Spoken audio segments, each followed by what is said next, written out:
Happy Wednesday. Today my nephew and I are going to paint my kitchen, and I'm really excited about that. So as soon as I finish this video, we're going to jump up and clean out the kitchen and start painting. So it's going to be a really productive afternoon, and I hope that you have a productive afternoon as well. Today I'm going to read chapter 8. It's called A Talk at Home. Remember that chapter 7 was all about Wilbur finding out that he was going to get killed by the farmer, and then Charlotte said that she would help. So I hope you made some good predictions about how Charlotte can help Wilbur get out of that situation. All right, chapter 8, A Talk at Home. On Sunday morning, Mr. and Mrs. Arable and Fern were sitting at breakfast in the kitchen. Avery had finished and was upstairs looking for his slingshot. "Did you know that Uncle Homer's gooselings had hatched?" asked Fern.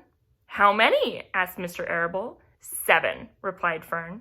"There were 8 eggs, but one egg didn't hatch, and the goose told Templeton that she didn't want it anymore, so he took it away."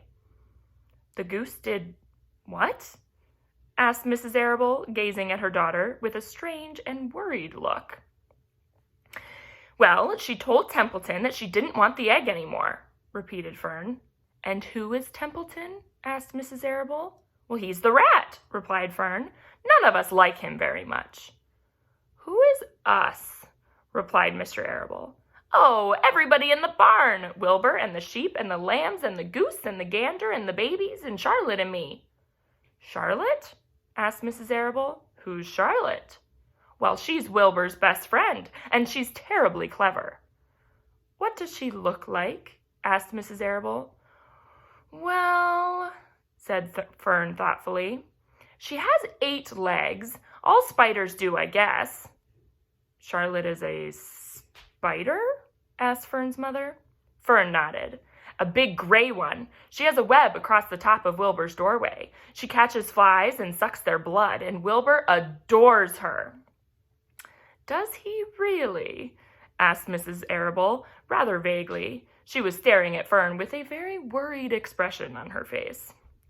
"Oh, yes, Wilbur adores Charlotte," said Fern. "Do you know what Charlotte said when the gooselings hatched?" "I haven't the faintest idea," said Mr. Arable. "Please tell us." "Well, when the first one stuck its little head out from under the goose, I was sitting on my stool in the corner and Charlotte was on her web.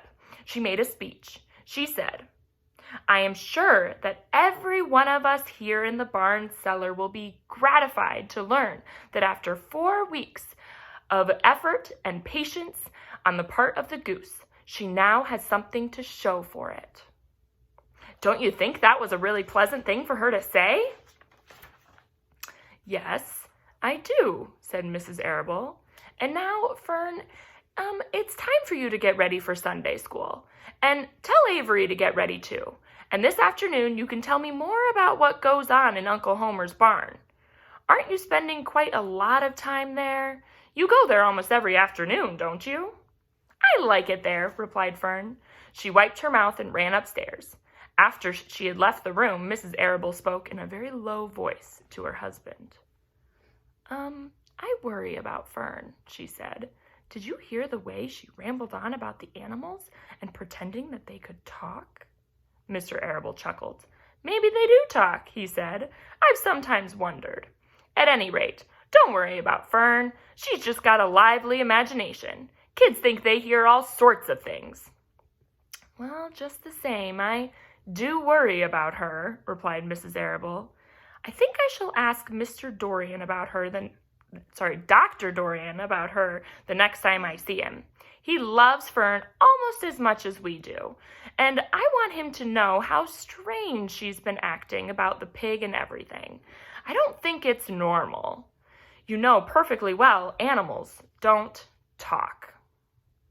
Mr. Arable grinned. "Maybe our ears aren't as sharp as Fern's," he said.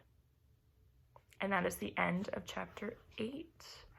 So today I want you to think more about what the animals around you might be saying if you think they could talk. So last time I asked you to imagine what their voices sounded like. Today think about what do you think they're saying. I hope you have an awesome Wednesday. Stay safe, stay healthy, and I appreciate you.